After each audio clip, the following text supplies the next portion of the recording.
श्री विष्णुचित्त कुलनंदन कल्पवल्लीं श्रीरंगराज हरिचंदन योगदृश्यां साक्षात् क्षमां करुणया कमलामिवान्यां गोदाम् अनन्यशरणः शरणं प्रपद्ये।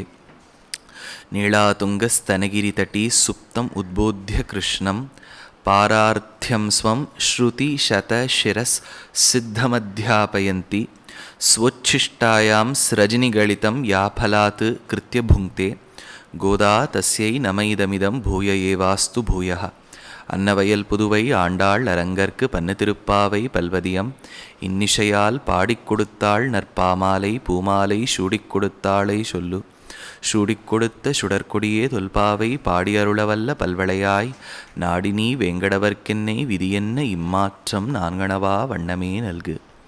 शतमख मणिनीला चारुकल्हार हस्ता स्तनभर नमितांगी सान्द्रवात्सल्य सिंधु अलक विनिहिताभिर्स्रग्विरा कृष्णनाथा विलसतु हृदि கோதா விஷ்ணுசித்தாத்மஜானஹ. மாதங்களில் சிறந்ததாக இருக்கக்கூடிய மார்கழி மாதத்தில் தனியன் நீளாதுங்கஸ்தனகிரி தட்டி வடமொழியில் ஏற்பட்ட தனியன் அன்னவயல் புதுவை ஆண்டாள் அரங்கற்கு மேற்படி மேலே இருக்கக்கூடிய ரெண்டு தமிழ் தனியன்கள் ரெண்டுத்தின் அர்த்தத்தையும் சம்ஸ்கிருத தனியனின் அர்த்தத்தையும் அனுபவித்தோம். முதல் நாள் மார்கழி திங்கள் மதி நிறைந்த நன்னாளால் என்று தொடங்கினோம். அதில் நாராயணனே நமக்கே பறை தருவான் என்று இறுதியில் சொல்ல வேண்டிய வார்த்தையை முதலிலே அறுதியிட்டாள் ஆண்டாள். கடைசியாக தான் எப்போவுமே கன்க்ளூஷன் ஒன்றுக்கு வருவோம். முதல்ல சொல்கிறதுக்கு இன்ட்ரொடக்ஷன்னு பேர். கன்க்ளூடிங் ஸ்டேட்மெண்ட்டை இன்ட்ரொடக்ஷன்லேயே கொடுத்துட்டா ஆண்டாள். நாராயணனே நமக்கே பறை தருவான்னு வங்கக்கடல் கடைந்த பாசுரத்தில் சொல்லியிருந்தால் அர்த்தம் உண்டு. அதை மார்கழி திங்கள்லேயே சொன்னான். அப்பேற்பட்ட ஞான வைராக்கியம் படைத்த ஒரு மகாராஜ்ஞாய் இருந்தவள் ஆண்டாள். ரெண்டாவது பாசுரம் தான் செய்யும் நோன்புக்கு என்னென்னெல்லாம் செய்ய வேண்டும் என்னென்னெல்லாம் செய்யக்கூடாது வையத்து வாழ்வீர்கள் என்னும் பாசுரத்தால் செய்யாதன செய்யோம், செய்ய வேண்டியது என்னெல்லாம் செய்வோம் என்று தெரிவித்தாள். மூன்றாவது பாசுரம் ஓங்கி உலகளந்த உத்தமன் வாமனாவதார சரித்திரத்தை கொண்டு அவன் உத்தமனே புருஷோத்தமனே அப்பேற்பட்டவன் இருக்கும் பூமி எவ்வளவு செல்வ செழிப்போடு இருக்கின்றது என்று நெற்பயில்களை காண்பித்து அந்த வயலில் இருக்கக்கூடிய கொழுத்த மீன்களின் அந்த ஏற்றத்தை சொல்கிறா. மேலே சொல்லிவிட்டு இதெல்லாம் எப்படி இருக்க வேண்டும் என்றால் ஒரு நாட்டில் மழை பெய்யுமா போலே தீங்கின்றி நாடெல்லாம் திங்கள் மும்மாறி பெய்யது என்று தெரிவித்தாள். ஆகட்டும். இன்னொரு அர்த்தம் என்ன பார்த்தோம்? முதலடியில் பார்த்தா மார்கழி வையத்து ஓங்கி, மாதங்களில் சிறந்த மார்கழி வையத்து ஓங்கி, அதில் அர்த்தம் மார்க்கங்களில் சிறந்த மார்க்கமான பிரபத்தி சரணாகதி வையத்தில் இருக்கக்கூடிய பக்தர்களுக்கு தலை சிறந்த மார்க்கம் ஓங்கி நிற்கின்ற மார்க்கம் பார்த்தோம். முதல் ஸ்லோகம் அஷ்டாட்சர மந்திரத்தின் பொருள், ரெண்டாவது பாசுரம் வையத்து வாழ்வீர்கள் துவய மகாமந்திரத்தின் பொருள், மூன்றாவது பாசுரம் ஓங்கி உலகளந்த உத்தமன் சரமஸ்லோகார்த்தத்தின் பொருள், முதல் பாசுரம் பரம் என்கின்ற நிலையில் இருக்கக்கூடிய பகவானின் பொருள், ரெண்டாவது பாசுரம் வையத்து வாழ்வீர்கள் வியூக வாசுதேவன் க்ஷீராப்திநாதன் பார்க்கடலுள் பையத்துயின்ற பரமன் அவனின் பொருள், மூன்றாவது பாசுரம் ஓங்கி உலகளந்த உத்தமன் வாமனாவதார சரித்திரம் விபவாவதாரத்தின் பொருள், நான்காவது பாசுரம் இன்றைய பாசுரம் ஆழிமழை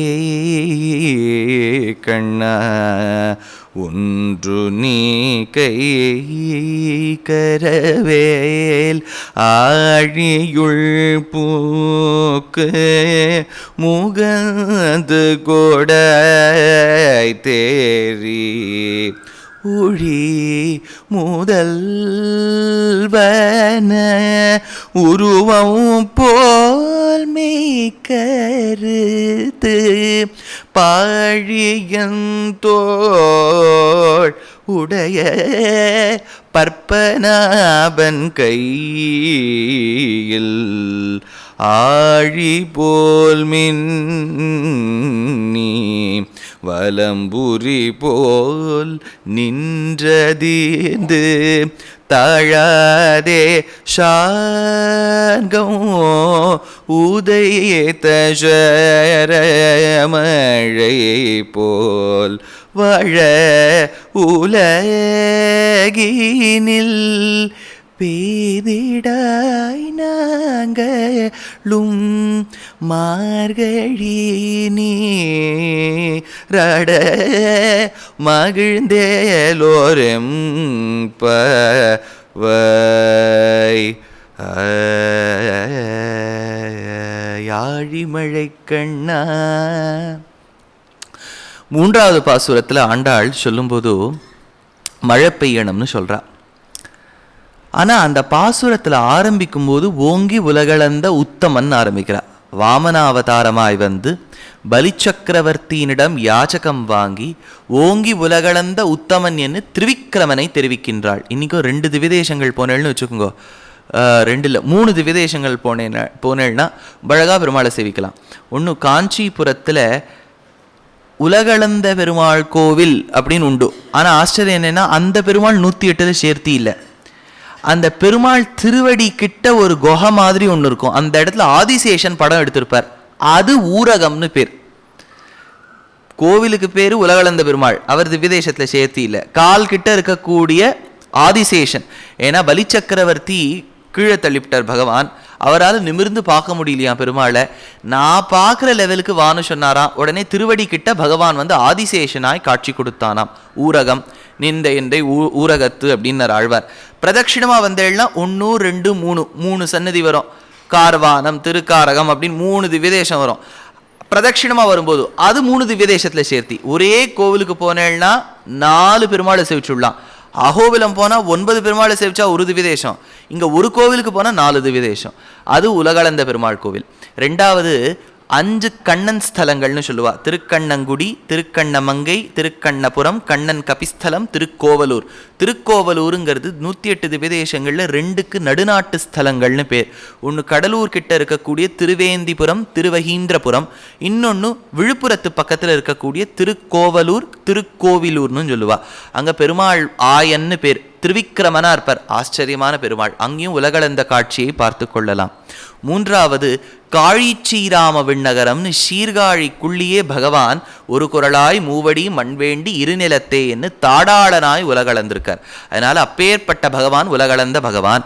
உலகோர் சொன்னாலாம், எங்களுக்கு வந்து நதியே இல்லை சுவாமின்னு. பகவான் யார்கிட்டையும் பிரார்த்திக்காத நான் கொண்டு வந்துடுறேன்னு ஆகாயத்தில் இருக்கக்கூடிய ஆகாஷ கங்கை அவளானவள் பிரம்மாவின் கமண்டல ஜலத்தில் இருந்தாள். பெருமாள் திருவிக்கிரமாவதாரம் எடுத்த போது அவருடைய திருவடி சத்தியலோகம் போயிடுத்து. பொதுவாக நம்ம பெருமாள் திருவடியை தேடின்னு போவோம். பிரம்மாவின் அவருடைய ஆற்றலை அறிந்த பகவான் என்ன பண்ணிட்டார், அவர் வீடா தேடின் திருவடி போச்சு. என்ன ஆச்சரியம் பாருங்க. அவர் இப்படி இருக்கார் பிரம்மா தாமரையில், திடீர்னு பார்த்தா பகவான் திருவடி வந்து நிற்கிறது வீட்டில். உடனே கமண்டல ஜலத்தில் ஆகாஷ கங்கை தீர்த்தத்தை வச்சுட்டார். அதை எடுத்து பெருமாளுக்கு திருவடியை கழுவினார். அந்த கங்கா ஜல தீர்த்தமே இப்போ உலகத்தில் இருக்குன்னு பிரசித்தி. ஆதலால் இப்போ மழை கடவுள், மழை கடவுள்னா பர்ஜன்ய தேவன் பேர். பர்ஜன்ய தேவன் சொன்னா மழைக்கு காரணம் மேகங்கள். மேகங்களுக்கெல்லாம் பயம் வந்துட்டான். ஐயோ, போன பாசுரத்தில் தான் ஆண்டாள் வந்து பெருமாளை பிரார்த்தித்து கங்கையே வர வச்சுட்டா. இப்போ மறுபடியும் பகவானை பிரார்த்தித்து மேகங்களிலிருந்து மழையை வருஷிக்காமல் தானே பகவானால் வருஷிக்கப்பட்டால் மேகங்களான நமக்கு வேலை என்ன அப்படின்னு கிம் கரவாணி கிங்கரஹான்னு சொல்றோம் இல்லையா. கிங்கரர்கள் யாருன்னா கிம் கரவாணி, நான் என்ன செய்யட்டும்னு காத்துண்டு கூடி இருக்கவர்களுக்கு கிம் கரவாணி கிங்கரஹான்னு பேர். கிங்கரர்களா மேகங்கள் வந்து ஆண்டாள் கிட்டையும் தோழிகள் கிட்டையும் பிரார்த்தித்தாளாம், பெண்களே நாங்க என்ன பண்ணட்டும் சொல்லுங்கன்னு.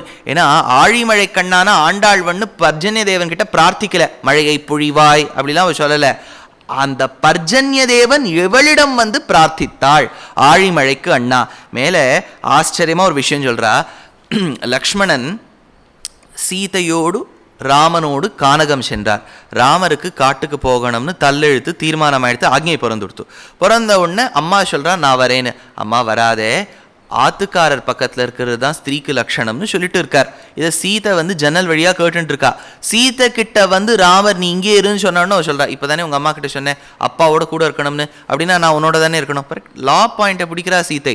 உடனே ராமர் என்ன சொல்கிறார், இவ்வளவோ சொல்லி பார்க்குறார். கடைசியில் அவர் சொல்கிறா ஸ்திரியம் புருஷ விக்கிரகம், வேண்டாம் நீ இனிமேல் இருக்க வேண்டாம் சீதை, என்னோட வந்துருன்னு சொல்கிறா. சொல்லி ராமரும் சீதையும் வெளியேறும் போது ஆரோ அவ 2 பேர் காலை கெட்டியாக பிடிச்சுன்றா. யாருன்னு பார்த்தா லக்ஷ்மணன்.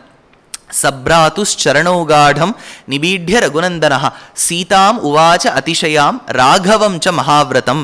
காலை கெட்டியா பிடிச்சுண்டுறார். பிடிச்சுண்ட உடனே ராமர் கேட்கிறார், எதுக்கு நீ வர லக்ஷ்மணான்னு.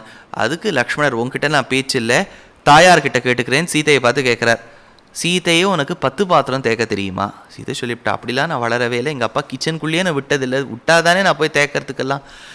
துணி துவைக்க தெரியுமா? அதுக்கு தான் எங்கள் அதில் வேர்ல்பூல் இருக்குன்னு விட்டா. இப்படி ஒன்று சொன்ன உடனே அது வீட்டை துடைப்பியா? இப்போல்லாம் யந்திரம் ஒன்று இருக்குது, ஓங்கி உலகளந்த உத்தமன் பேர் பாடின்னு, அது நம்ம ஹைட்டுக்கு நிற்கிறது. அதை வச்சேன்னா ஜாகிரதையாக வீட்டை துடைச்சுடலாம். அவர் சொல்கிறா, இதெல்லாம் எனக்கு பண்ணியே பழக்கம் இல்லைப்பா. அதனால் சொன்ன உடனே லக்ஷ்மணர் சொல்கிறார், இதெல்லாம் பண்ணி பழக்கம் இல்லையோனோ, எனக்கு பழக்கம் உண்டு, எனக்கு கூட்டுன்னு வாங்கணுட்டா. சீதை சாமர்த்தியமாக கூட்டுன்னு வந்துட்டா, அவளுக்கு தெரியும் இதெல்லாம் பண்ணுறதுக்கு ஆள் தேவைன்னு. அதனால் அகம் சர்வம் கரிஷ்யாமி ஜாகிரதா ஸ்வபதச்சதே. அகம் சர்வம் கரிஷ்யாமி, நான் எல்லாம் பண்ணுறேன். அப்போ ராமர் சொல்கிறார், லக்ஷ்மணா உனக்கு எங்கே பிடிச்சிருக்கோ ஒரு பர்ணகசாலையை கட்டுங்கிறார். லக்ஷ்மணன் ஓன்னு அழ ஆரம்பிச்சுடுறார். ஏன்னு கேட்டால் ராமர் சொல்கிறார், ஸ்வயம் து ருச்சிரே தேசே, உனக்கும் சீதைக்கும் எங்கே பிடிச்சிருக்கோ அங்கே கட்டு. லக்ஷ்மணர் அழறார். ஏன்பா அழறேன்னு ராமர் கேட்டவுடனே அவர் பதில் சொல்கிறார், அண்ணா எனக்கு பிடிச்ச ஸ்தலம்னு ஏதாவது இருக்கா? நீங்கள் கட்டுன்னு சொன்னியான கட்டுவேனே ஒழிய எனக்கு தனி ஆசை கிடையாது. கிம் கரவாணி என்று கிங்கரனாயிருந்தவன் இளைய பெருமாள், ராமனுக்கு அனுஜனாயிருந்த ராமானுஷனான இளைய பெருமாள் லக்ஷ்மணன். அதுபோல் மேகங்கள் பிரார்த்தித்தனவாம். மேலே சொல்கிறார், சாஸ்திரம் சொல்கிறது, வேதம், பீஷாஸ்மாத் வாத்தப் பவதே பீஷோதேதி சூர்யா பீஷாஸ்மாத் அக்னிதேந்திரஸ்ட மிருத்யுர்தாவதி பஞ்சமைதி. பெருமாளை கண்டு பரபிரம்மத்தை கண்டு ஆறாரெல்லாம் பயப்படுறான்னு. பீஷாஸ்மாத் வாத்தப் பவதே, வாயு பகவான் பயப்படுறானா. பீஷோதேதி சூர்யா, சூரியன் பயப்படுறானா. பீஷாஸ்மாத் அக்னிதேந்திரஸ்ட, அக்னி பயப்படுறான். மிருத்யுர்தாவதி பஞ்சமைதி, ஏன் யமனே பயப்படுறான், மிருத்யுவே பயப்படுறது பகவானை பார்த்து. ஆனால் யாரெல்லாம் பகவானை பார்த்து பயந்தார்கள்னு ஒரு பட்டியல் போடுறோம். பகவான் யாரையாவது பார்த்து பயந்தானான்னு கேட்டால் அவன் பக்தர்களை பார்த்து அவன் பயப்படுறானா. அகம் பக்தபராதீனஹா, பக்தனுக்கு நான் அடிபணிந்தவன். அதனால தான் அம்பரீஷ சரித்திரத்தை பார்த்தேன்னா துர்வாசருன்னு பெருமாளை ஒன்றும் சொல்லிடல, அம்பரீஷன் கிட்டதான் அபச்சாரப்பட்டார்.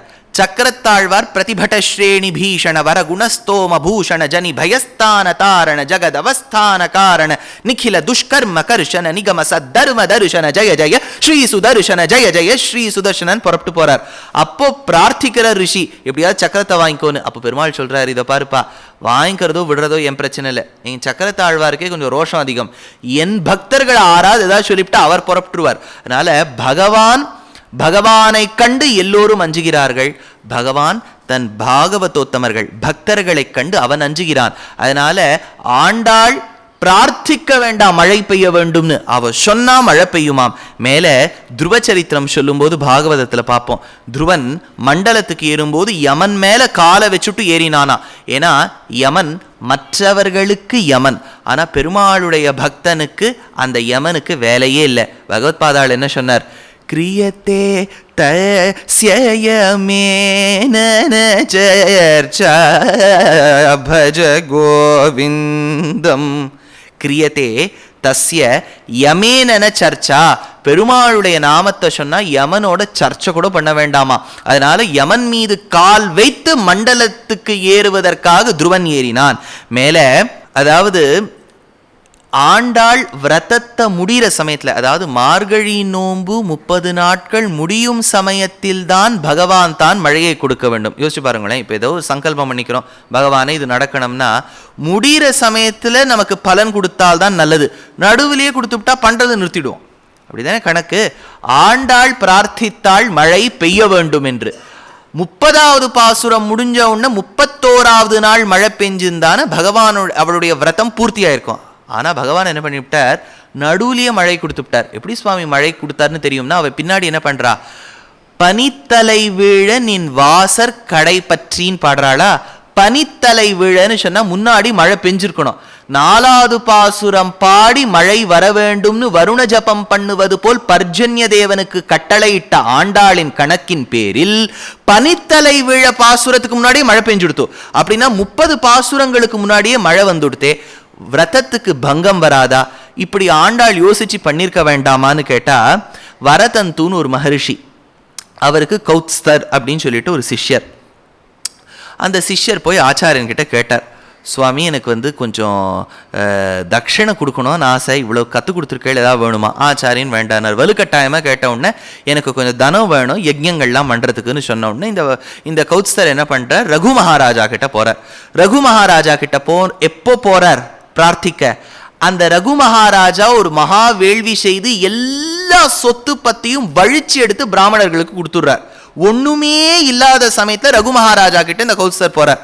ஆனா ரகு மகாராஜா சொல்றார், நீர் பிராமணர் பிரார்த்தித்து விட்டு நல்ல காரியத்துக்காக இருங்கன்னு சொல்லிட்டு குபேரப்பட்டினத்துக்கு போய் நான் கேட்கிறேன்னார். குபேரப்பட்டினத்துக்கு போறதுக்கு ரதத்தை எடுத்துட்டார், வில் எடுத்துட்டார், அம்பை எடுத்துட்டார், கட்கத்தை எடுத்துட்டார், வேல் எடுத்துட்டார். இந்த செய்தி குபேரனுக்கு போயிடுத்தான். ரகு மகாராஜா குபேரப்பட்டினத்துக்கு அமராவதி பட்டினத்துக்கு போற வழியில ராத்திரி ஒரு இடத்துல தங்கிட்டு அடுத்த நாள் குபேரப்பட்டினத்துக்கு போலான்னு நினைச்சார்.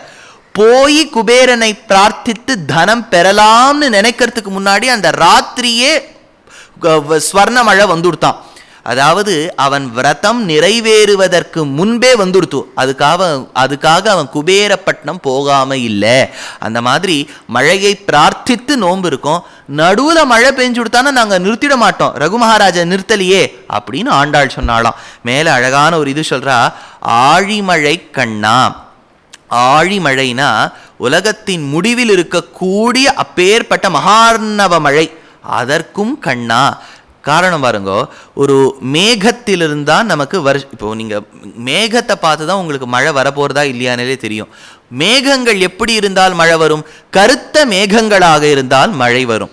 இந்த கருத்த மேகங்கள் கண்ணனை ஒத்து இருக்கும். ஏன்னா கிருஷ்ணரும் கருப்பு, அதுவும் கருப்பு. கண்ணனென்னும் கருந்தெய்வம் காட்சி பழகி கிடப்பேனைன்னு ஆண்டாள் பிரார்த்தித்தாள். கண்ணனென்னும் கருந்தெய்வம், அதனால கருத்த கண்ணன், கருத்த மேகங்கள். அதனால ஆழிமழை கண்ணான்னு சொன்னபடியால் மேகங்களையும் சொன்னாள். மேகங்கள் கண்ணனை ஒத்து இருப்பதால் ஆழிமழை கண்ணா அப்படின்னு சொன்னார். மேல பார்க்கும்போது நாபின்னு ஒரு ராஜா, அவன் பிள்ளை ரிஷபன் இருந்தான். பாகவதத்துல சரித்திரம் வரும். அந்த ரிஷபன் பெருமாளுடைய அம்சாவதாரம், நல்ல ஞானி, நல்லவர்.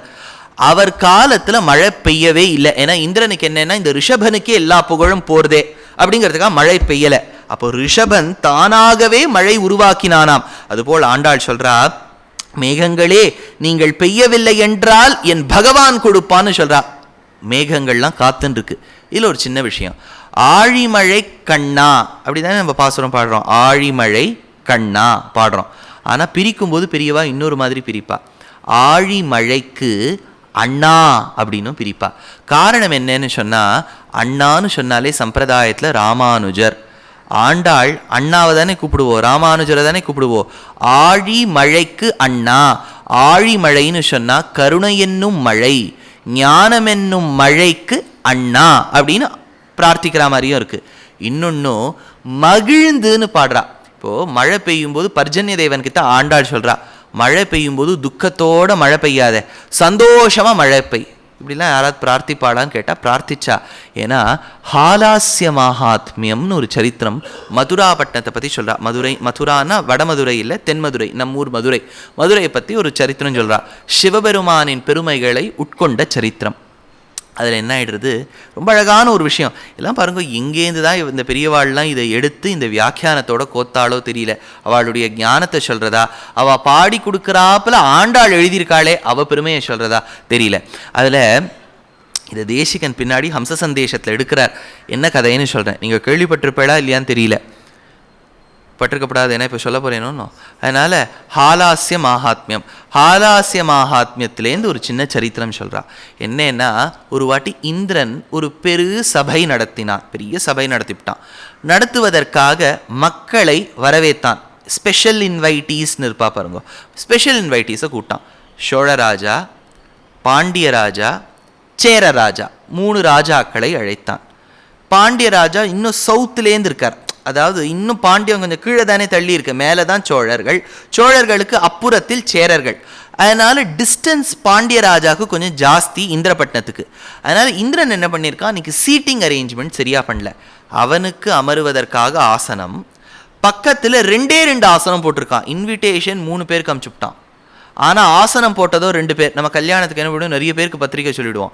ஆனால் சமையல்காரங்கிட்ட தெளிக பண்ணுறவங்கிட்ட அதில் பாதி பேருக்கு தான் சொல்லுவோம். ஏன்னா பாதி பேர் வரமாட்டாங்கிற நம்பிக்கை. அந்த மாதிரின்னு வச்சுக்கோங்களேன். அந்த மாதிரி என்ன பண்ணிவிட்டான், 2 ஆசனம் தான் இட்டிருக்கான். சோழராஜா போய் அவர் சீட்டில் உட்காந்துட்டார், சேரராஜா போய் சீட்டில் உட்காந்துட்டார். பாண்டிய ராஜா அப்போ வந்து பார்த்தா சீட் இஸ் மிஸ்ஸிங். என்ன பண்ணுறது, உடனே இந்திரனுடைய சிம்மாசனத்தை போய் உட்காந்துவிட்டான். இந்திரனுடைய சரித்திரம் இங்கே கேள்விப்பட்டிருப்பேன். எதை தொட்டாலும் அவனுக்கு பதவி மோகம் அதிகம். என்ன செய்தாலும் எவ்வளவு ஸ்கேண்டல் ஸ்கேம் எல்லாம் வந்தாலும் நான் இந்த பதவியிலேயே உட்காந்துருப்பேன் அப்படின்னு அவனுக்கு எண்ணம். ஆதலால் அவன் என்ன பண்ணிடுறான், பாண்டிய ராஜாவை கூட்டு இறங்குப்பான்னு சொல்லிடுறான். இறங்குப்பான்னு சொன்ன உடனே பாண்டிய ராஜாவுக்கு ரொம்ப வருத்தமாயிடுதுன்னு சொன்ன உடனே அவன் என்ன பண்ணுறான், இந்திரனுக்கு கோபம். நான் இருக்க என்னை கேட்காமல் என் ஆசனத்தில் அமர்ந்தாய், ஆதலால் நான் மேகங்களுக்கு அதிபதி, மழைக்கு அதிபதி. சோழ நாட்டில் மழை பெய்யும், சேர நாட்டில் மழை பெய்யும், பாண்டிய நாட்டில் மழை பெய்யாது சொல்லிடுறான். பாண்டிய நாடு வறண்டு கிடக்கு. துக்கமடைந்தான் அந்த பாண்டிய தேசத்து ராஜா. சிவபெருமானை நோக்கி தவம் இருந்தான்னு சொன்ன உடனே சிவபெருமான் பிரத்யக்ஷமானார். சிவபெருமான் பக்தர்களின் கோரிக்கையை சீக்கிரமாகவே நிறைவேற்றுவார். ஆசுதோஷின்னு பேர் சிவபெருமானுக்கு. இன்றைக்கும் நீங்கள் வடநாட்டுக்கு போனேன்னா ஆசுதோஷ் அப்படின்னு நிறைய பேர் வச்சுப்பா. ஆசுதோஷினா சீக்கிரமாக சந்தோஷம் படக்கூடியவர், பிரார்த்திப்பார்கள் நிறைய பேர். இதே பெருமாளை கொஞ்சம் மகிழ்விக்கணும்னா கொஞ்சம் கஷ்டம்தான். பிரஹ்லாதன், ஒரு துருவன், இந்த விபீஷணன், இந்த மாதிரி 4-5 பேரை டெஸ்ட் பண்ணுவார். ஆனால் அவள் கீர்த்தி நிலச்சி இருக்கும். எங்கே தெரியறது, பரம பாகவத மௌனிவர சசி விபாகர சனக சனந்தன திகீஷ சுரகிம் புருஷ கனக கஷிபு சுத நாரத தும்புரு பவன சூனு பால சந்திரதர சரோஜ சுரபூ சுரவருல்லு என்ன பாகவதோத்தமர்களின் பெருமையை சொல்றா. சொல்ல வந்து சிவபெருமானை பிரார்த்தித்தார். உடனே சிவபெருமான் பிரத்யட்சமாக கேட்டார், உனக்கு என்ன வேணும்னு. உடனே இந்த பாண்டியராஜா கேட்டாராம், மேகங்களை நான் அடக்க வேண்டும், தந்தோம்னு சொல்லிவிட்டார். அதனால மேகங்களுக்கு அதிபதியாக இருக்கக்கூடிய பாண்டியராஜா 2 பேரையும் சேர்த்து சிறைச்சாலையில் அடைத்து விட்டான் பாண்டிய தேசத்து ராஜா. இப்போ சோழ நாட்டில் மழை இல்லை, சேர நாட்டில் மழை இல்லை, பாண்டிய நாட்டிலையும் இல்லை. அதாவது இன்னொருத்தர் நம்ம வாழலைனாலும் இன்னொருத்தரும் வாழப்படாதுன்னு சொல்கிறான் பாருங்க. அதுதான் பாண்டியராஜா. அவன் நினைக்கிறான் நம்ம ஊர்லேயும் மழை இல்லை, இன்னொரு ஊர்லேயும் மழை இருக்கப்படாது. அப்போ இந்திரனும் மேகங்களும் சிறைச்சாலையில் இருக்கா. மேகங்கள் சிறைச்சாலையில் இருக்க இந்திரன் பிரார்த்தித்தானாம், பாண்டிய தேசத்து ராஜா எப்படியாவது என்னை விட்டுடு, நான் மழை வர வைக்கிறேன். அப்போ பாண்டிய தேசத்து ராஜா சொன்னா, உன்னை நம்ப மாட்டேன், கைப்பட நீ எழுதி தரணும். அப்போ கைப்பட எழுதி தந்துறானாம் இந்திரன். இனிமேல் எந்த ஊரில் மழை பெய்யறதோ இல்லையோ, பாண்டிய தேசத்தில் மட்டும் மழை பெய்யற மாதிரி நான் வைக்கிறேன்னு சொல்லிவிட்டு ஒப்பந்தம் அப்படின்னு கையெழுத்து போட்டுவிட்டான். இந்த ஃபோட்டோ காப்பி ஆண்டாளுக்கு கிடச்சுடுத்து. ஆண்டாளும் தானே பாண்டிய தேசத்தில் இருக்கக்கூடிய பெண். அதனால் அவள் பிரார்த்திச்சா, நமக்கு we have got the legal right to get copious amount of rainfall. நான் எதுக்கு மேகங்களை பிரார்த்திக்கணும், we have got the right. அதனால ஆர்டர் பண்ணாலும் ஆழிமழைக்கு அண்ணா ஒன்று நீ கைகரவேல். இந்த சரித்திரம் ஹாலாஸ்ய மகாத்மியத்தில் சொல்லப்பட்டது. இதை சுவாமி தேசிகன் ஹம்ச சந்தேஷத்தில் சொல்றார். ஈஷாதஸ்திரியான் அதிகதவதாம் க்ஷத்ரியானாம் பிரபாவாத். அதை எடுத்து ஆழிமழைக்கு அண்ணாக்கு அர்த்தம் சொல்லுவா. அப்பேற்பட்ட மேகங்கால்னு சொல்றார். மேகங்கால்னு சொன்ன உடனே மேகத்தை பார்த்து எதுக்கு கிருஷ்ணர் நினைக்கணும்னு கேட்டா, மேகங்களும் கருப்பு, கண்ணனும் கருப்பு இருந்துட்டு போட்டோம். மேகங்களுக்குள்ள இருக்கக்கூடியது ஜலமா, பெருமாளுக்குள்ள இருக்கின்றது கருணை என்னும் ஜலம்.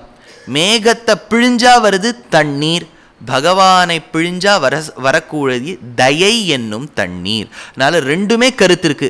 ஆனா இது 2த்துக்கும் ஒத்துமை பார்த்துட்டோம். வித்தியாசம் என்னன்னா, மேகங்கள்ல இருக்கக்கூடிய தண்ணீர் மழையாக வந்து விட்டால் மேகங்கள் வெளுத்து விடும்.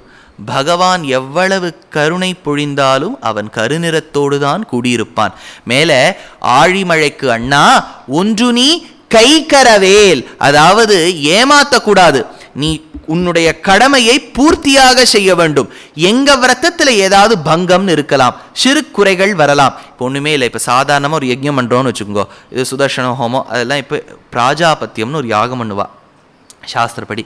18 நாள் நடக்கும் அந்த யாகம். கார்த்தால சூரிய உதயத்தில் ஆரம்பிச்சுட்டு அஸ்தமன சமயத்தில் முடிப்பா. இந்த மாதிரி 18 நாள் பிராஜாபத்தியம்னு பேர் அந்த யஜ்யத்துக்கு. அதெல்லாம் இப்போ பண்ணுறதில்ல. ஒரு சுதர்சன ஹோமம் அப்பி தப்பி ஒரு கிரகப்பிரவேசத்து போது பண்ணிடுறோம். பண்ணும்போதே சுவாமி இன்னும் அது ஒன்றரை மணி நேரத்தில் ஆகிடும் இல்லையா, அப்புறம் இலை போட்டு விடலாமா, இலை போடுறதுலையே இருப்போம். அது சுவாமி அவர் அதுக்கு மேலே இன்னும் ஆகிடும் சுவாமி, இன்னொரு இடத்துல ஒத்துருக்கேன் டக்குன்னு முடிச்சுடுவேன் அப்படின்னு அவர் சொல்லிட்டு போயிட்டு இருக்கார்.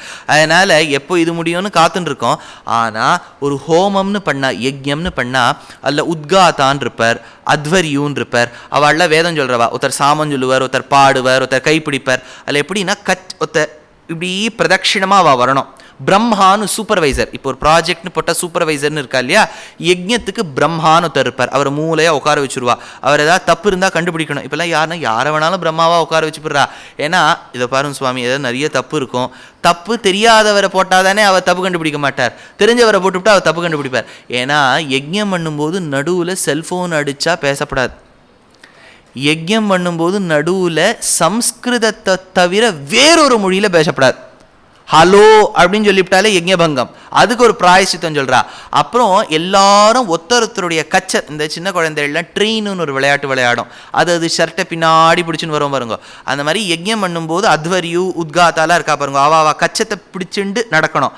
அந்த கச்சத்தை பிடிச்சுண்டு நடக்கும்போது மறந்து போய் கொஞ்சம் விட்டுவிட்டாருன்னு வச்சுக்கோங்களேன், இந்த குழந்தையெல்லாம் ஓடும். ஒரு குழந்தை பாவம் என்ன மாதிரி கொஞ்சம் பெருமெல்லாம் இருக்குது, மெதுவாக தான் ஓடும். அப்படின்னா ஷர்ட்டை விட்டுவிடும். அந்த மாதிரி இந்த அத்வரி கச்சத்தை விட்டுவிட்டாருன்னா அதுக்கு ஒரு பிராயசித்தம், அதுக்கு 2 நாள் யஜ்யம் சொல்கிறது. இவ்வளவு சொல்லியிருக்கு யஜ்யத்தில். அதனால தான் சுவாமி நாங்கள் பண்ணுறதே இல்லை. இவ்வளோ விஷயம் தெரிஞ்சு நம்ம பண்ணுறதில்ல பாருங்க, நம்ம தான் ஞானிகள். அதனால் ஒன்று நீ கைகரவேல், அதாவது ஆண்டாள் சொல்கிறா, நாம் செய்யக்கூடிய யஜ்யத்தில் எவ்வளவோ விதமான பங்கம் வரலாம், ஆனால் இதெல்லாம் மறந்துடும். திருவாராதனம்னு ஸ்ரீ வைஷ்ணவ சம்பிரதாயத்தில் உண்டு. காத்தால பகவானை தட்டி எழுப்பி அவருக்கு பல்ல தேய்ச்சி கூட பாட்டி சாப்பாடு போட்டு இதெல்லாம் பண்ணுவோம். பண்ணும்போது எத்தனையோ தப்பு வரும். அர்க்கிய பாத்தியத்துலேருந்து விட மறந்துடுவோம், அப்புறம் இந்த பாத்திரத்துலேருந்து விட மறந்துடுவோம். இந்த இடத்த இப்படி தூக்கி, அதாவது உதிரண்ணியை தூக்கி துளசியை மறைச்சி இப்படி பிடிக்கணும்னு சொல்கிறது, மார்புக்கு மேலே இருக்கணும்னு சொல்கிறது, அதில் ஒரு தப்பு வந்துடும். அப்புறம் எல்லாத்துலேயும் இப்போ கண்டையை எடுத்து சேவிக்கணும், அந்த இடத்த தண்ணீரை தொடரணும், தண்ணீரை தொடறதுக்கு முன்னாடி ஒரு முத்திரை பண்ணிவிட்டு அந்த ஹாரதி தட்டை எடுக்கணும். இவ்வளவு தப்பு வருது. அதனால தான் முடியும் போது அபச்சாராம் இமாம் சர்வாம் க்ஷமஸ்வ புருஷோத்தமா, நான் நிறைய தப்பு பண்ணியிருப்பேன், அது தெரியுது, சொல்லவே வேண்டாம் நம்ம, ஆனாலும் சொல்லிக்கிறோம், பகவானே நான் உபகாரம் பண்ணணும்னு நினச்ச ஆரம்பித்தேன், கடைசியில் பண்ணதெல்லாம் அபச்சாரமாக போயிடுது, என்னை மன்னிச்சுடு.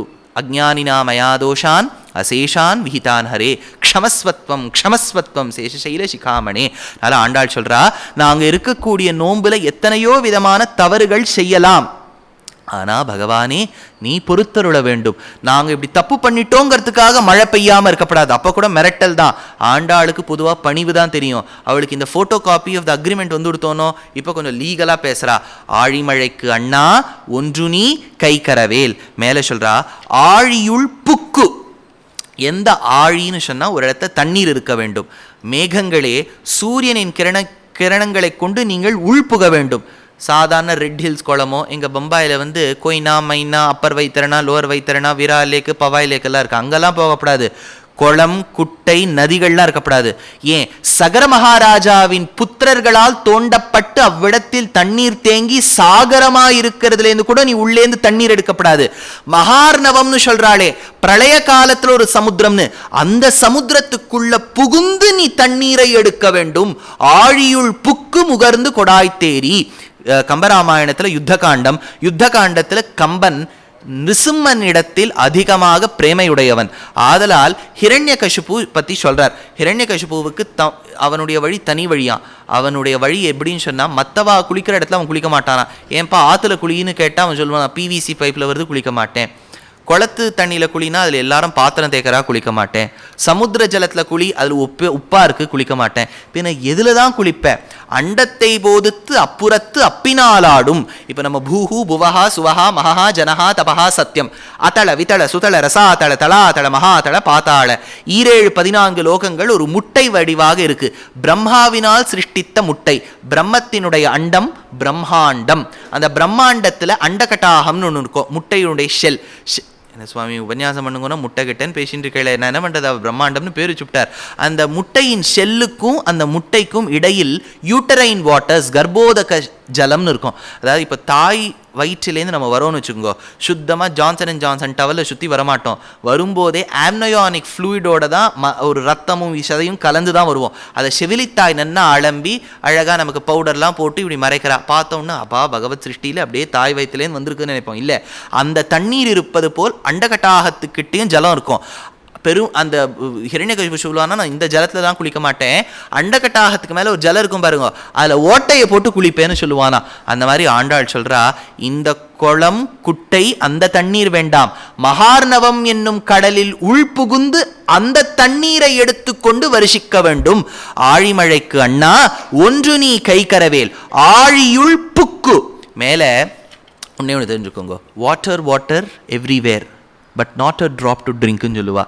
யோசிச்சு பாருங்க, சென்னை பட்டணம் 4 மெட்ரோவில் 3 மெட்ரோ கடல் கிட்ட இருக்குது. ஒன்று கல்கத்தா, ஒன்று பம்பாய், 3வது நம்ம சென்னைப்பட்டினம். சென்னைப்பட்டினம் கடல் கிட்ட இருக்குது. பம்பாய்க்கு எவ்வளோ பாப்புலேஷன் இருந்தாலும் அங்கே லேக்ஸ் நிறைய இருக்குது. லேக்கே தண்ணியை கொடுத்துரும். கிணறு கூட வெட்டப்படாது பம்பாயில் rule. You cannot dig a bore or a well. நம்ம ஊரில் கிணறு வெட்டுறோம், ஆனால் கிணறு தீர்த்தம் இருக்க மாட்டேங்குது, விஷயம் வேறு. ஆனால் இப்போ இவ்வளவு தண்ணீர் இருக்கே கடலில், இவ்வளவு தண்ணீர் இருந்தும் ஒரு பக்கெட் தண்ணீர் நம்மளால் யூஸ் பண்ண முடியுமோ? முடியாது. ஏன்னா அதில் உப்புன்னு ஒன்று கலந்துடுத்து. பகவான் என்பவன் கடலே, அவன் எல்லா ஞானத்துக்கும் இருப்பிடம், ஆதாரம் சர்வ வித்யானாம், எல்லா ஞானங்களுக்கும் இருப்பிடம், எல்லா கந்தத்துக்கும் இருப்பிடம், எல்லா ரத்னத்துக்கும் இருப்பிடம்.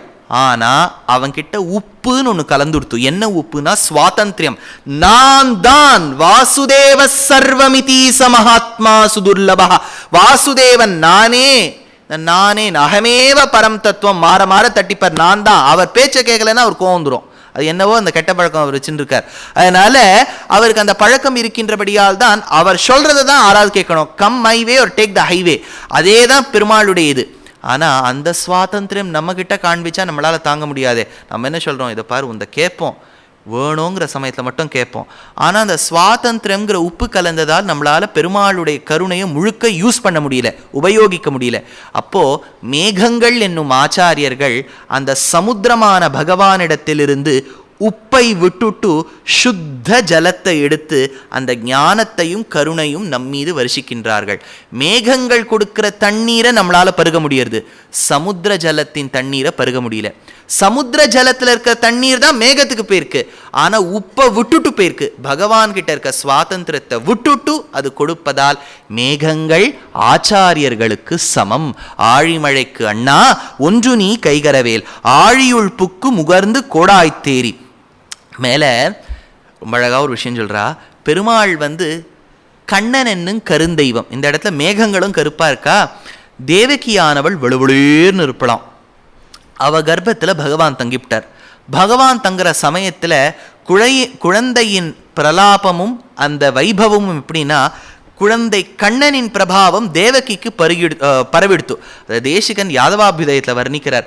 சதஹ்லதா பந்துரயா ஸ்வகாந்தியா சஞ்சாரி ஜாம்பூதன பிம்பிகல்பா திரையந்த யுக்மேன ரசாயனேன. அதாவது விளவிளேன்னு அவ இருப்போ, வயிற்றுக்குள்ளே இருக்கக்கூடிய சிசுவான கண்ணனும் கண்ணங்கரேல்னு இருக்கார். கண்ணங்கரேல் இருக்கக்கூடிய கண்ணனுடைய மார்பில் இருக்கக்கூடிய மகாலட்சுமி பொன் நிறத்தை ஒத்துருக்கா. ஹிரண்யவர்ணாம் ஹரிணி, gold Mahalakshmi, inside black Krishna, who is inside white Devaki. So white plus gold plus black மூணும் சேர்ந்து சில்வர் கலர் வந்துடுத்தான். இப்போ தேவகியானவள் ரசாயன கலர், ரசாயனம் கெமிஸ்ட்ரியில் ஏற்பட்ட ஈக்குவேஷன் மாதிரி. நம்ம கெமிஸ்ட்ரியில் கோல்டுக்கு ஆரம் தானே சொல்லுவோம், ஏயு. சில்வருக்கு அர்ஜென்டம்னு பேரு ஞாபகம் இருக்க மாதிரி இருக்கு, ஏஜி. அந்த ஏஜி மாதிரி சதஹ்லதா பந்துரயா ஸ்வகாந்தியான்னு சில்வர் கலரில் மின்றாளாம். இன்னொரு அர்த்தம் தேசிகன் எடுத்த, பொதுவாக பெண்கள், கருத்த பெண்கள் கூட கர்ப்பம் தரித்த காலத்தில் ரொம்ப சிசுக்கும் சாப்பாடு கொடுத்து தானும் உணவு உண்டு இவ்வளோ கஷ்டப்படுறா. அதனால் வெளுத்து போயிடுவா பெண்கள். கருத்த பெண்கள் வெளுத்துருவா, அனீமிக் ஆயிடுவா. ஆனால் இவ வெளுவிளேன்னு இருக்கக்கூடியவோ கண்ணனை தரிச்சு கருப்பாயிட்டாளாம். எல்லாம் பாருங்க, வைசி வருஷா தான் கிருஷ்ணாவதாரத்தில். மேலே சொல்கிறார் தேசிகன், அவ்வளோ கருத்து இருக்காளா தேவகி. அந்த கருத்த தேவகியின் வயிற்றில் ஒரே ஒரு இடத்துல 3-4 வர்ணங்கள் சேர்ந்த ஒரு கோடம். சுவாமின்னா பெருமாள் வயத்தில் இருக்காரோனோ அவருடைய மயில் பீலி இருக்கிற இடத்துல அவள் வயருக்கு மேலே அந்த விதவிதமான வர்ணங்கள் சேர்ந்து அந்த ரேகை வந்துடுத்துன்னு பிஞ்சமாலான்னு தேசிகன் கொண்டாடுறார். இப்படிலாம் அனுபவிச்சிருக்கா பாருங்க.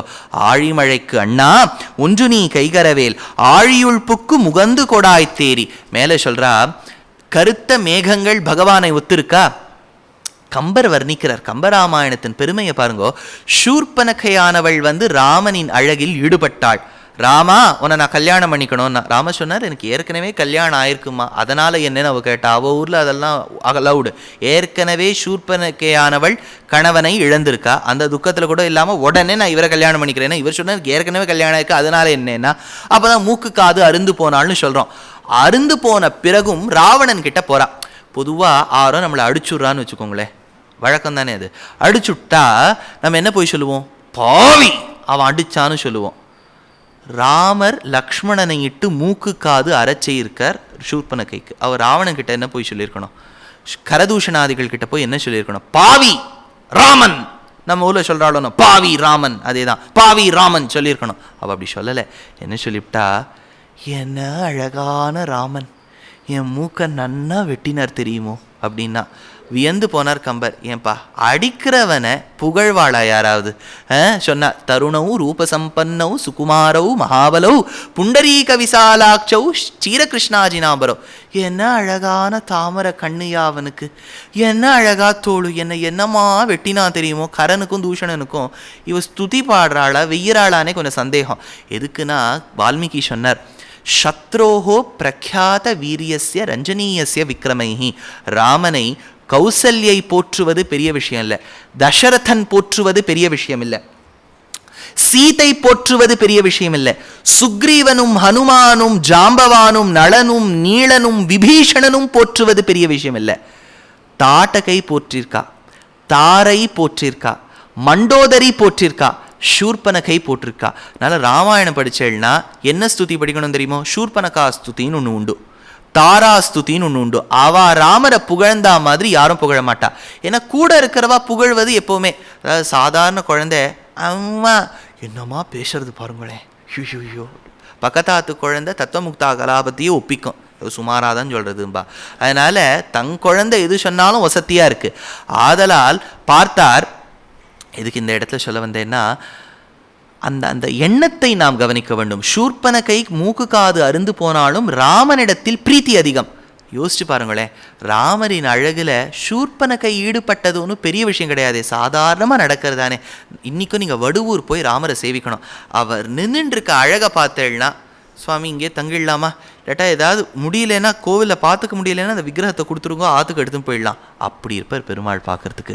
ரொம்ப அழகு. வடுவூர் ராமரின் அந்த புன்னகையும் அந்த காதும் அவர் நின்றுருக்க ஸ்டைலும். பொதுவாக விக்கிரகம்னா இப்படி நேரம் நிற்கும், அவர் ஒரு வளைவு கொடுத்து நிற்பார்.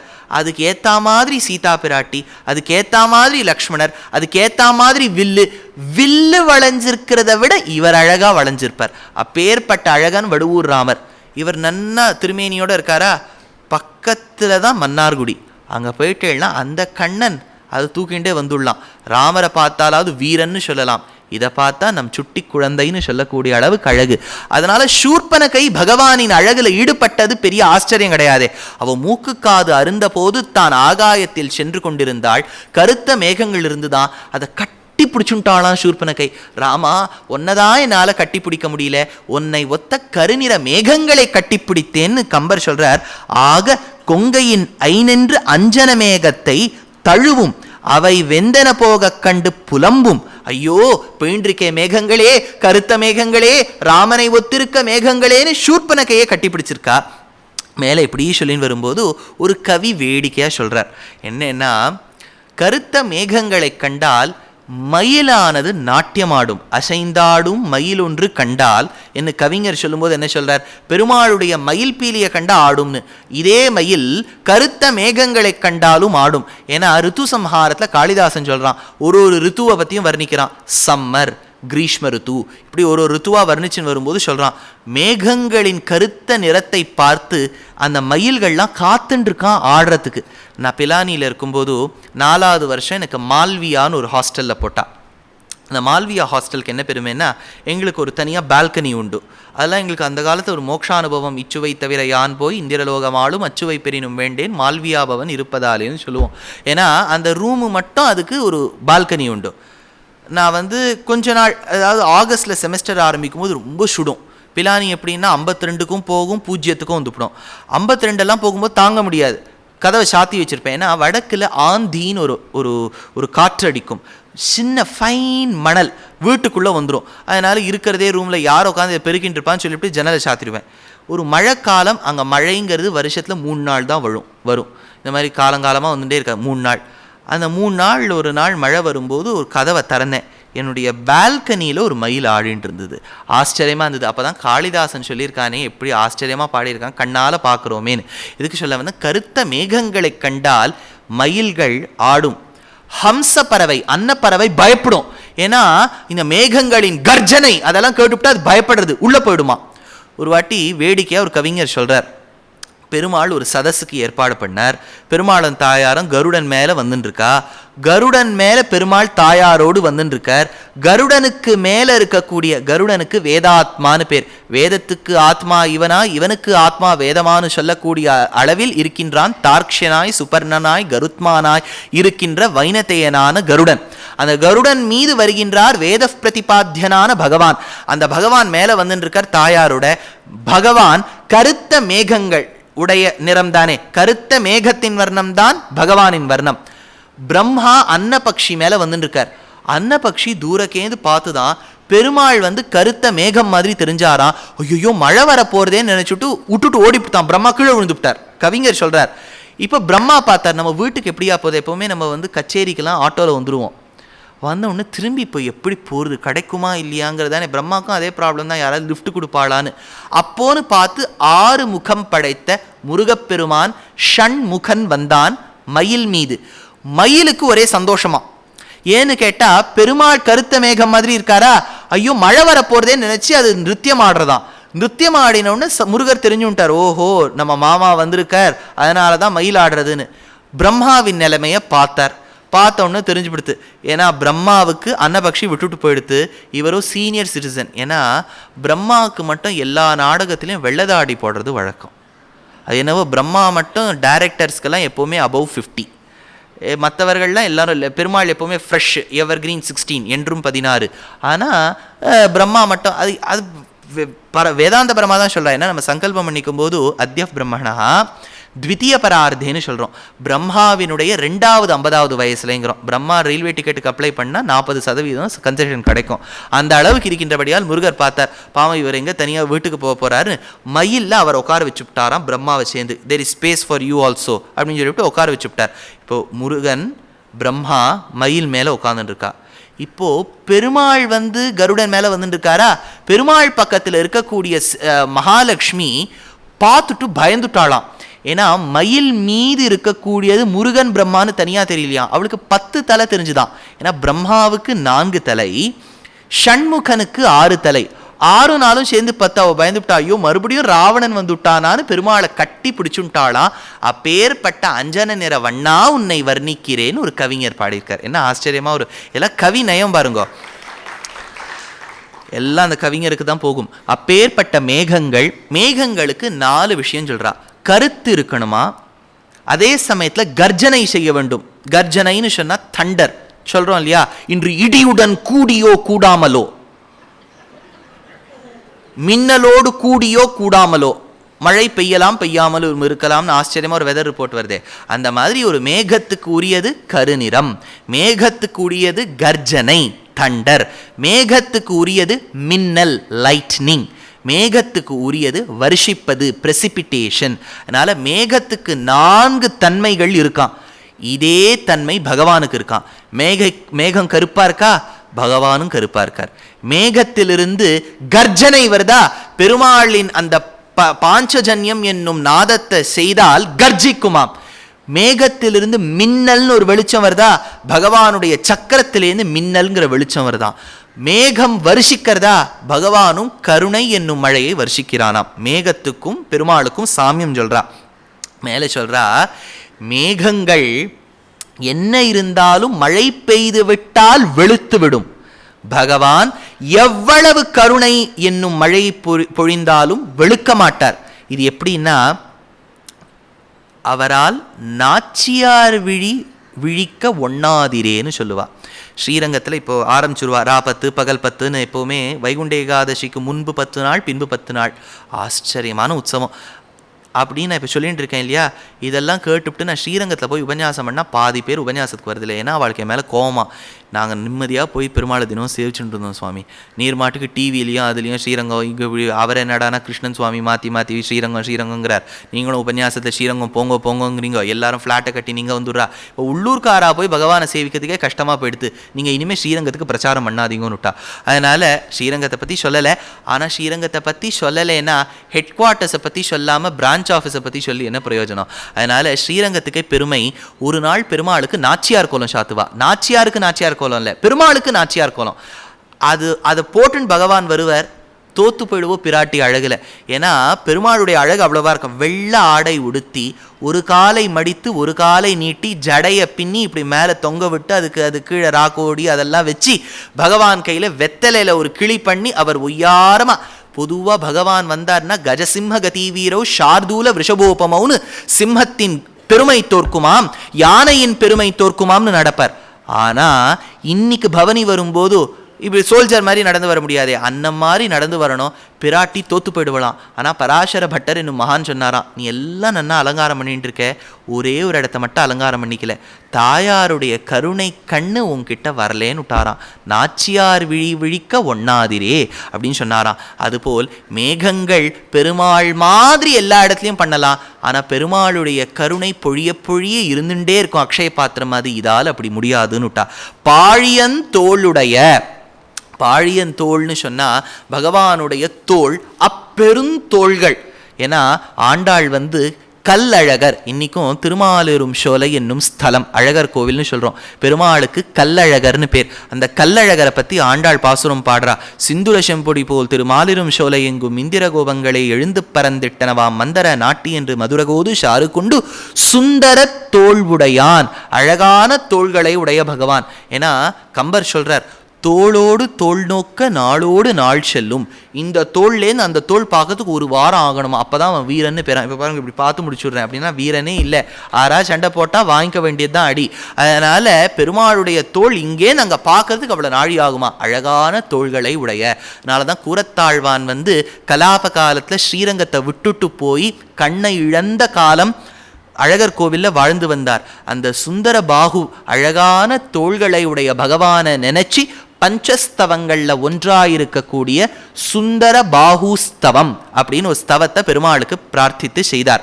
அப்பேற்பட்ட தோள்களை உடைய பகவான்.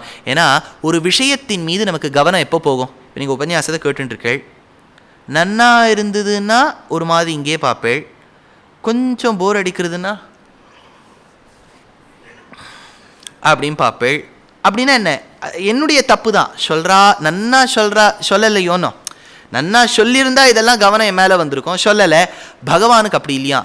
தோளை பார்த்துட்டு திருவடியை பார்க்குறோன்னா தோல் சுமாராக இருக்குது, திருவடியாவது நன்னா இருக்கான்னு பார்க்கறதுக்காக பார்க்குறோம். பெருமாள் அப்படி இல்லையா. தோளை பார்த்தா தோழியே பார்த்துட்டு இருக்கலாமா, திருவடியை ஒரு வேளை பார்த்துட்டா திருவடியே பார்த்துட்டு இருக்கலாமா. ஏன்னா திருவடியை விட வசதி ஏதாவது இருக்கான்னு தெரியணும். இல்லாட்டா திருவடியில் இருக்கக்கூடிய சுவை குறையணும். சுவையும் குறைய மாட்டேங்கிறது, திருவடியை காட்டிலும் ஒசந்ததும் இல்லை. அதான் கம்பர் சொன்னார், ராமரை பார்த்துட்டு இருந்த மிதிலா மக்கள் வியந்து போனாராம். தோள் கண்டார் தோளே கண்டார். தோள் கண்டவர்கள் தோழியே பார்த்துட்டு இருந்தாளாம். பாழியன் தோள்வுடைய.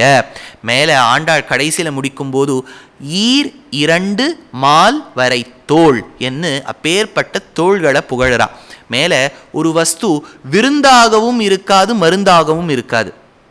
மைசூர் பாகு ஆச்சரியமாக கிருஷ்ணா ஸ்வீட்ஸில் என்னமா பண்ணுறா. நெய்யில் அது பண்ணுறாளா, அதில் நெய் போடுறாளா தெரியல. ஆனால் ஆச்சரியமாக இருக்குது அதை பார்க்கும்போது. அப்படியே உருகிறது. மூட நெய் பெய்து முழங்கை வழிவார. மைசூர் வரைக்கும் நம்ம போயிட்டு வந்துடலாம். அப்பேற்பட்ட நெய் இருக்குது, சாப்பிட்றோம். விருந்தாக இருக்குது. 1 சாப்பிட்டா டைப் 2 டயபெட்டிஸுங்கிறா. 2 சாப்பிட்டுட்டா சுவாமி டைப் 1 ஆகிடுத்து, யூ ஹவ் ட்ரான்ஸ்ஃபார்ம்டு 1 ஃபஸ்ட் லெவலுக்கு வந்துட்டு இனிமேல் இன்சுலின் போட்டுக்க வேண்டியதுதான் சொல்கிறா. 3வது சாப்பிட்டுட்டா ஸ்வர்ணதானமும் பாத்திரமும் கொடுக்கறதுக்கு ரெடியாக வச்சுக்கோங்க, வாத்தியாரை கூட்டுருங்கோங்கிறா. அதனால் ஒரு வஸ்து நமக்கு விருந்தாக இருக்குது. மருந்தா இல்லை. ஏன்னா அது நமக்கு போக்குறதுக்கு மருந்தா இல்லை. இப்போ மருந்தா இருக்குன்னு வச்சுக்கோங்களேன், பாகக்காய் ஆச்சரியமான ஒரு காய் இல்லையா, பார்க்கறதுக்கு நல்லா இருக்குது. குழந்தை கொடுத்தா சாப்பிடுமோ, பெரியவாள் கொடுத்தாலே சாப்பிட மாட்டேங்கிறா. அதில் கொஞ்சம் நம்ம சர்க்கரையை போட்டு, வெள்ளத்தை போட்டு, புளியை போட்டு, கசப்பை குறைச்சி, சர்க்கரையை ஏற்றி, இதுதான் வெறும்னா பாவக்காய் ஆறால் சாப்பிட முடியுமோ? மருந்தா இருக்குது, விருந்தா இருக்க மாட்டேங்கிறது. விருந்தா இருக்கிறது மருந்தா இருக்க மாட்டேங்கிறது. பெருமாள் கண்ணனாய் வெண்ணெய் திருடின போது நமக்காக விருந்தா இருக்கான். அவனே தனவந்திரியா ஸ்ரீரங்கத்தில் இருக்கும்போது மருந்தாவும் இருக்கான். மருத்துவனாய் நின்ன மாமணிவண்ணா அப்படிங்கிறார் ஆழ்வார். அப்பேற்பட்ட பகவான் விருந்தாவும் இருக்கார், மருந்தாவும் இருக்கார். பெருமாளுடைய தோளும் அப்படிதானா. சீதையானவள் அரவணைக்கும் போது தோள் அனுபாவியமா இருக்கு, ரொம்ப ருச்சிகரமான வஸ்துவா இருக்கு. That which gives a pleasure.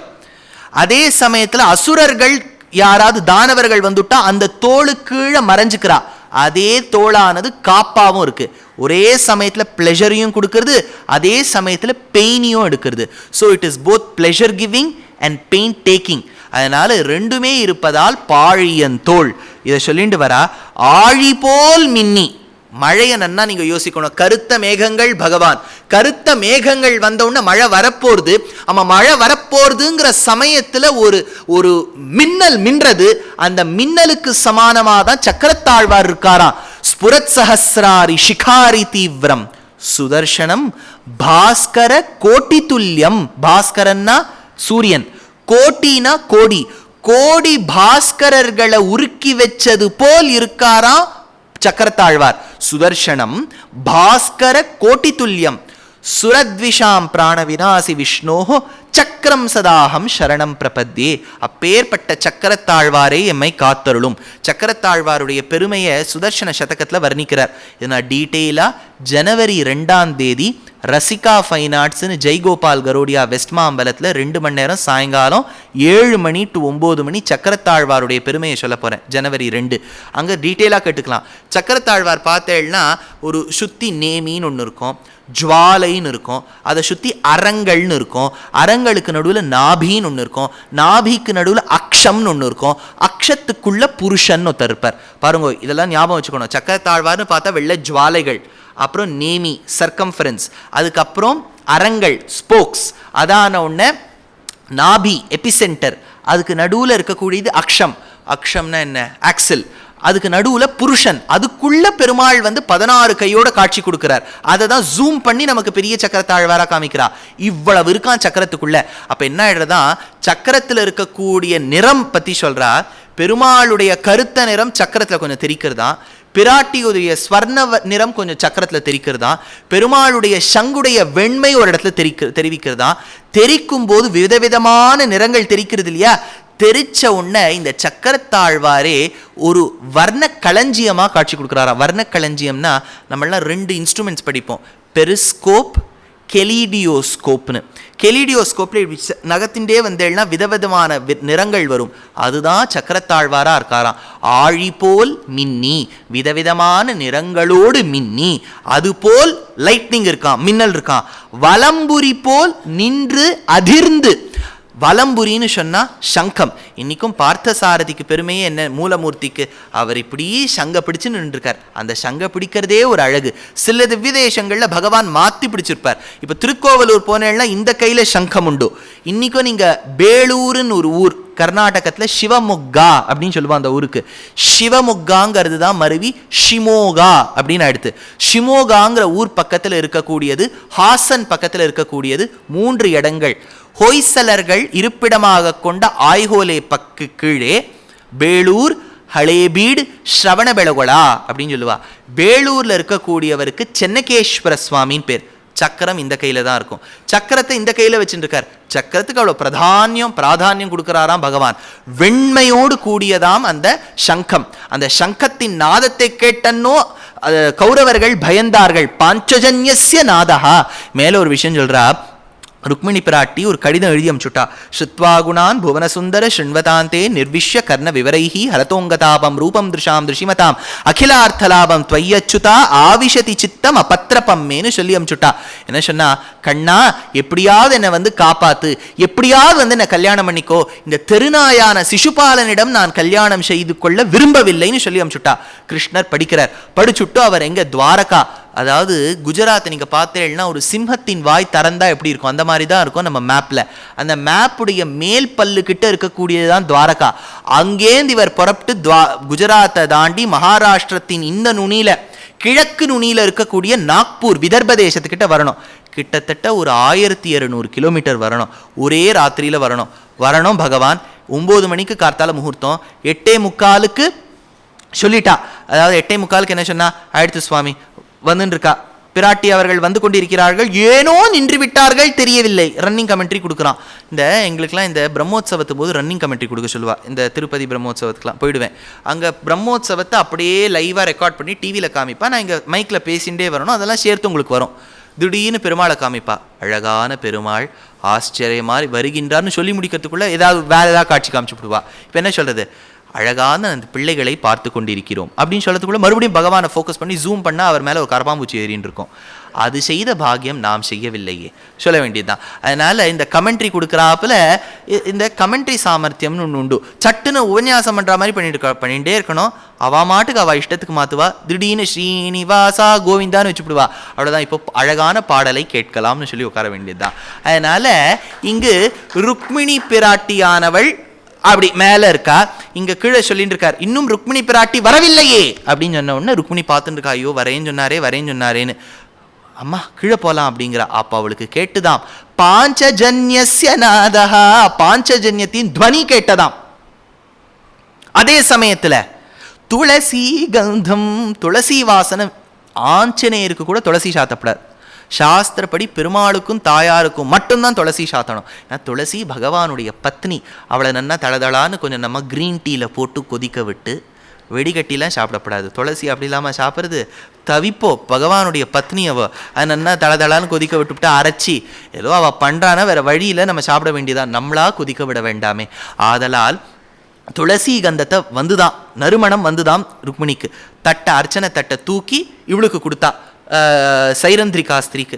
உடனே அவள் கேட்டா, ஏன் நீங்கள் என்கிட்ட கொடுத்துட்டேள்? இல்லை, நீங்கள் செய்த சர்வீசஸ்க்கெலாம் தேங்க்யூ அப்படின்னு சொல்லிட்டு கிருஷ்ணர் கையை கொடுத்தார். புறப்பட்டு போயிட்டா ருக்மிணி. டாட்டான்னு சொல்லிட்டு போனா. உடனே கேட்டால், இதுக்கு ருக்மிணி டாட்டான்னு சொல்லிட்டு போனோன்னு. ஏன்னா அவள் கிருஷ்ணரோட குஜராத்துக்கு போகிறா. டாட்டாவும் தானே குஜராத்துக்கு போனார். அதனால ஆழி போல் மின்னி வலம்புரி போல் நின்றதிர்ந்து, அதனால பெருமாளுடைய அந்த துவனி அப்படி வந்துதான்.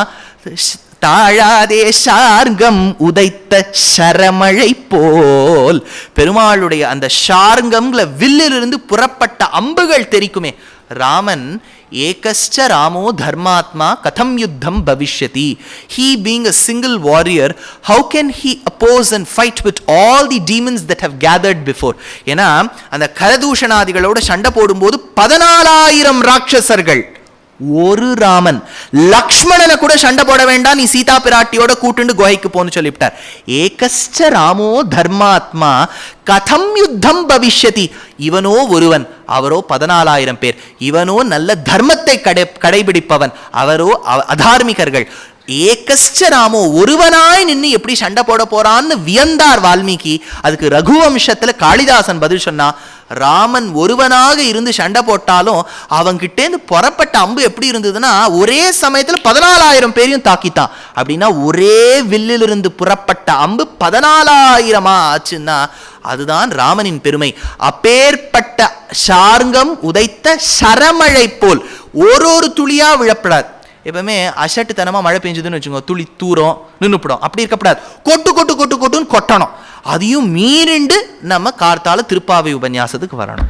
ஏன்னா அப்போ பெருமாள் ஏன்னா மழை பெஞ்சுடுத்துன்னு வச்சுக்கோங்க, அது சொல்வேன், இல்லை நீங்கள் தான் மழை பெஞ்சுடுத்துன்னு சொன்னேன், அப்போ வந்தாலும் நீங்கள் வரணும். அதுதான் பிரார்த்தனை. ஆழி போல் மின்னி வலம்புரி போல் நின்றதிர்ந்து தாழாதே ஷார்கம் உதைத்த ஷரமழை போல்.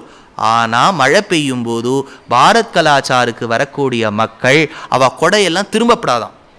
சாதாரணமாக மழை பெய்யணும், ஒரே டைரக்ஷனில் மழை பெய்யணும். இப்போ என்ன ஆகிடும், கொடையெல்லாம் பிடிச்சுட்டு இருப்போம், இந்த பக்கம் சாரல் அடிக்கும், அந்த பக்கம் சாரல் அடிக்கும், நினைஞ்சு போயிடுவோம். கொடை வச்சுன்னு பிரயோஜனமே இல்லை. அப்படி இருக்கப்படாது. உங்களை சுற்றி மழை பெய்யணும். நீங்கள் ஒன்றுமே ஆகப்படாது. அலங்காமல் குலுங்காமல் இங்கே உட்காரணும். வாழ உலகினில், உங்களுக்காக ஆண்டாள் பாடுறா, வாழ உலகினில் பெய்திடாய் அப்பேற்பட்ட நாங்களும் மார்கழி மாசத்துல நீராட மகிழ்ந்தேலோர் எம்பாவாய்னு ஆச்சரியமான 4வது பாசுரம். இந்த பாசுரத்தின் பொருளே ஆச்சாரியர்கள் நமக்கு ஞானத்தை கொடுப்பவர்கள். சமுத்திரம், உப்பு கலந்த சமுத்திரம், ஞானத்துக்கு சமுத்திரம் பகவான். அந்த உப்பை தவிர்த்து ஞானமும் பக்தியும் கருணையும் கொடுப்பவர்களே மேகங்களான ஆச்சாரியர்கள். சமுத்திர ஜலத்தை எடுத்து சர்வோப்பிய ஜீவியமாய் கொடுக்குமா போலேன்னு சுவாமி தேசிகன் குரு பரம்பராசாரத்தை எடுக்கிறார். அப்பேற்பட்ட சுவாமியின் அந்த ஸ்ரீ சூக்தியை நினைத்து கொண்டு நிறைவு செய்கின்றேன். கவிதார்க்கிக சிம்ஹாய கல்யாண குணசாலினே ஸ்ரீமதே வெங்கடேஷாய வேதாந்த குரவே நமஹ.